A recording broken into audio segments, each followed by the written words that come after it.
Sebelumnya, legenda Manchester United Roy Keane mendesak Asosiasi Sepak Bola Inggris untuk menggait Pep Guardiola. Guardiola yang telah memenangkan 6 gelar Liga Inggris dan Liga Champions bersama City akan habis kontraknya pada akhir musim ini. Pria berusia 53 tahun itu baru-baru ini menekankan bahwa ia tidak mengesampingkan kemungkinan menandatangani perpanjangan kontrak. Namun rumor belakangan menyebutkan namanya masuk kandidat untuk menjadi pelatih timnas Inggris. Dalam wawancaranya baru-baru ini, Guardiola tidak menutup pintu kemungkinan menjadi pelatih timnas Inggris. Menurutnya, di sepak bola apapun bisa terjadi. Ada kabar baik datang dari Manchester United. Bek mereka Noussair Mazraoui dikabarkan bisa pulih lebih cepat dari perkiraan. Manchester Evening News melaporkan bahwa Mazraoui naik ke meja operasi di pekan lalu untuk mengatasi masalah tersebut. Laporan itu mengklaim bahwa masalah jantung yang dialami Mazraoui tidak serius. Operasi yang ia jalani juga dikabarkan hanya operasi minor saja. Karena itu proses penyembuhannya tidak memakan waktu terlalu lama. Laporan tersebut mengklaim bahwa Mazraoui hanya butuh sekitar 3 pekan untuk pulih dan kembali bermain bagi United. Arsenal dikabarkan mengajukan minat terhadap bek Sporting Lisbon Ousmane Diomande di tengah ketidakpastian masa depan bek tengah mereka William Saliba. Menurut laporan dari Record, Arsenal kini meningkatkan ketertarikan mereka pada Diomande. Ia telah dipantau oleh The Gunners dalam beberapa waktu terakhir dan mungkin akan menjadi opsi pengganti jika Saliba memutuskan untuk hengkang ke Santiago Bernabeu. Namun untuk mendapatkan Diomande, Arsenal harus siap menebus klausul pelepasannya sebesar 67 juta pound sterling. Pelatih VfB Stuttgart Sebastian Hoeneß dikabarkan telah menolak pinangan Manchester United untuk menjadi sosok pengganti Erik ten Hag pada bursa musim panas 2024 lalu. Media Jerman Bild mengklaim bahwa Hoeneß menolak tawaran United dan sama sekali tidak berencana pergi dari Stuttgart. Laporan tersebut juga mengklaim jika Hoeneß tersanjung dengan adanya tawaran dari tim seperti MU. Namun ia menolaknya baik-baik karena mau menghormati kontraknya di Stuttgart sampai tahun 2027 mendatang. Ditambah lagi, Hoeneß memang punya ikatan cukup kuat dengan Stuttgart dari sang ayah. Arsenal menerima kabar buruk mengenai Martinelli yang mengalami cedera betis saat menjalani tugas internasional bersama timnas Brazil. Menurut laporan dari TNT Sport, Federasi Sepak Bola Brazil (CBF) telah mengonfirmasi bahwa Martinelli mengalami nyeri di betis kanannya. Setelah menjalani pemeriksaan MRI, ditemukan adanya edema di betisnya. Kabar ini datang sebagai pukulan telak bagi Arsenal. The Gunners kini dihadapkan pada masalah besar menjelang pertandingan penting Premier League melawan Bournemouth akhir pekan ini. Enzo Maresca telah menyusun rencana khusus untuk Wesley Fofana yang dianggap bisa menjadi langkah brilian bagi karir bek Chelsea tersebut. Fofana yang melewatkan seluruh musim lalu karena cedera serius kembali menjadi andalan di lini pertahanan The Blues. Dalam 7 pertandingan Premier League musim ini, bek asal Prancis tersebut menunjukkan performa yang stabil dan penuh percaya diri. Berdasarkan laporan dari L'Equipe, Fofana akan diizinkan hanya bermain 1 pertandingan per minggu hingga Januari untuk menghindari tekanan lebih dan mengurangi resiko cedera. Weston McKennie kabarnya masuk dalam daftar pemain cedera Juventus dan tidak akan tersedia dalam pertandingan melawan Lazio pada akhir pekan ini. La Gazzetta dello Sport mengabarkan bahwa McKennie diperkirakan akan menjalani tes medis setibanya di Turin setelah jeda internasional. Timnas Amerika Serikat memutuskan untuk memulangkannya setelah McKennie terlihat mengalami sejumlah masalah pada bahunya. Ada kecemasan bahwa McKennie mengalami cedera otot dan kemungkinan besar mantan pemain Leeds United itu akan absen untuk pertandingan melawan Lazio. Timnas Prancis bertemu Belgia pada laga lanjutan UEFA Nations League. Bertandang ke markas Belgia, Prancis berhasil menang dengan skor 1-2. Randal Kolo Muani menjadi aktor utama kemenangan Prancis berkat torehan brace di menit 35 dan menit 62. Adapun satu-satunya gol Belgia terlahir atas nama Lois Openda pada menit 45+3. Sementara itu Prancis harus bermain dengan 10 pemain setelah Aurelien Tchouameni mendapatkan kartu merah pada menit ke-76. Beruntung mereka berhasil mempertahankan kemenangan hingga laga usai. Timnas Italia tampil impresif untuk menghajar tim tamu Israel. Pasukan Luciano Spalletti bermain sangat baik di hadapan pendukung sendiri dan berhasil menang dengan skor telak 4-1. Italia tampil dominan sejak menit pertama, tetapi baru bisa mencetak gol mendekati jeda pertandingan. Menit ke-41, Matteo Retegui mengeksekusi penalti dengan akurat untuk memecah kebuntuan. Di menit ke-54, Italia mencetak gol kedua melalui Giovanni Di Lorenzo. Di menit ke-66, Israel memperkecil ketertinggalan melalui Mohamed Abu Fani. Pada menit ke-72, Italia kembali menjauh berkat gol Davide Fratesi. Gol pamungkas Italia pun tiba pada menit ke-79 melalui Giovanni Di Lorenzo. Timnas Jerman mengalahkan Belanda dalam laga UEFA Nations League. Bermain di Allianz Arena Selasa dini hari waktu Indonesia Barat, Jerman menang dengan skor tipis 1-0.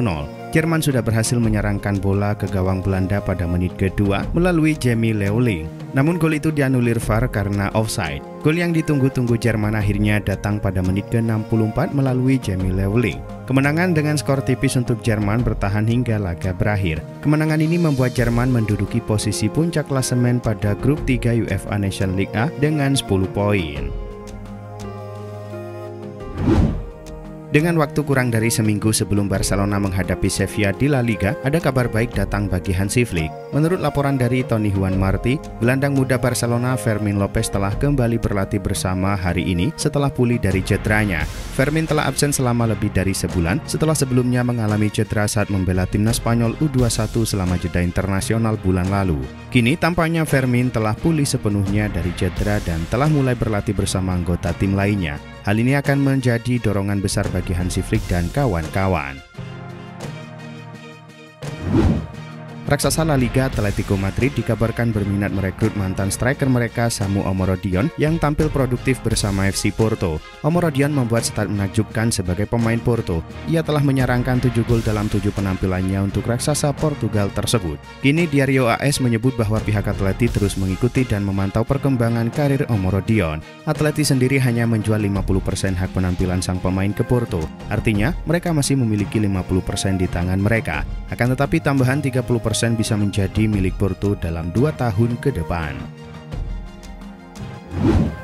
Pemain bintang Chelsea Cole Palmer mengungkapkan bahwa ia sempat mendapatkan saran untuk tidak bergabung dengan The Blues sebelum pindah dari Manchester City. Palmer mengakui bahwa banyak suara yang menyarankannya untuk tidak bergabung dengan Chelsea. Dalam wawancaranya dengan ITV Football, Palmer juga mengungkapkan bagaimana pindah ke Chelsea telah mengubah hidupnya baik secara pribadi maupun profesional. Dengan performa impresifnya, Palmer membantu Chelsea memulai musim dengan menjanjikan di bawah pelatih Enzo Maresca. Presiden Celta Vigo mengklaim jika timnya memiliki agenda untuk memperpanjang kontrak Oscar Mingueza. Sang pemain dalam beberapa waktu belakangan masuk dalam bidikan Barcelona pasca performa impresifnya di Galacia. Sang pemain memiliki klausul pelepasan di angka 20 juta euro. Beberapa tim disebut tertarik mengamankan jasanya lantaran harganya terbilang kompetitif.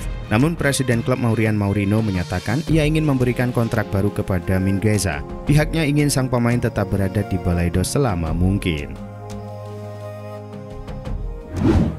Mantan pemain bertahan Chelsea William Gallas percaya bahwa Cole Palmer bisa saja bergabung dengan Barcelona jika The Blues tidak memenangkan satupun trofi pada musim ini. Mantan pemain bertahan Prancis ini menambahkan bahwa ia tidak yakin Palmer akan senang melihat rekan-rekan setimnya di timnas Inggris memenangkan trofi jika ia tidak melakukannya. Palmer sendiri menandatangani kontrak panjang saat bergabung dengan The Blues dan kontraknya telah diperbarui pada musim panas ini.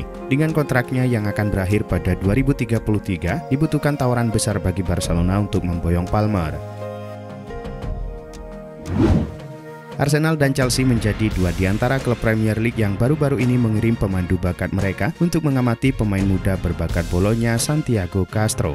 Pemain depan berusia 20 tahun ini tampil impresif di Serie A dan Liga Champions. Cult Offside mengabarkan bahwa pemandu bakat terkesan dengan penampilan sang pemain. Chelsea di bawah kepemilikan Todd Boehly telah membangun kebiasaan merekrut talenta muda berbakat. Namun masih harus dilihat apakah Arsenal atau Chelsea akan mengajukan tawaran resmi. Arsenal dan Newcastle United terus dikaitkan dengan langkah untuk merekrut penyerang Bournemouth Antoine Semenyo. Pemain sayap berusia 24 tahun ini telah tampil impresif di Premier League musim ini, mencetak 3 gol dalam 7 pertandingan liga. Menurut laporan Fichajes, Arsenal dan Newcastle United bersedia menawarkan 40 juta euro untuk membawa sang pemain ke klub mereka. Menarik untuk dilihat apakah Bournemouth akan menerima tawaran tersebut, mengingat Semenyo terikat kontrak dengan klub hingga 2029 dan memiliki potensi yang besar. Real Madrid sudah menemukan calon pengganti peran Luka Modric. AS merilis, Real Madrid memastikan akan mendapatkan pengganti Luka Modric tahun depan. Nama terkuat yang kini sudah beredar di kalangan media-media Spanyol adalah Florian Wirtz. Ia masuk radar Real Madrid dalam 2 tahun terakhir. Los Blancos menjadi satu di antara tim yang paling banyak dikabarkan dekat dengan Wirtz. Kini, tantangan besar bagi Real Madrid adalah merealisasikan rencana tersebut. Pasalnya, Bayer Leverkusen akan melepas sang pemain jika tawaran yang datang tak kurang dari 150 juta euro. Ada kabar baik datang bagi Liverpool. Winger incaran mereka Mohamed Kudus dilaporkan siap untuk pindah ke Anfield di tahun 2025 nanti. Dilansir Vicahes, Kudus sangat antusias dengan kesempatan untuk bergabung dengan Liverpool. Sang winger merasa bahwa sudah saatnya ia bermain di level yang lebih tinggi.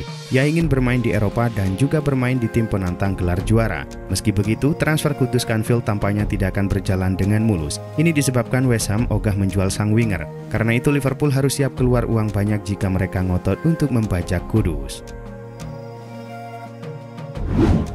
Klub Saudi Pro League Al Hilal punya rencana ambisius di tahun 2025 nanti. Mereka bertekad untuk membajak Vinicius Junior dari Real Madrid. Mengutip Marca, Al Hilal ingin merekrut Vinicius untuk menjadi pengganti Neymar. Bintang timnas Brazil itu bergabung dengan tim mereka pada tahun 2023 kemarin.